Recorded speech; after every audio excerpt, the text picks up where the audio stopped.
altın, altın, altın. Sana altın bilezik aldım. Sana altın bilezik aldım. Sana altın bilezik aldım. Altın fiyatları düşüşte.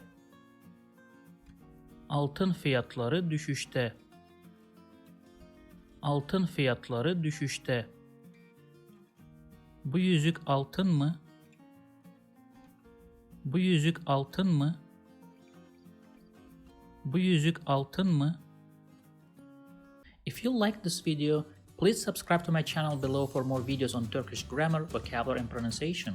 Also, if you think this video can benefit somebody else, please share it with them.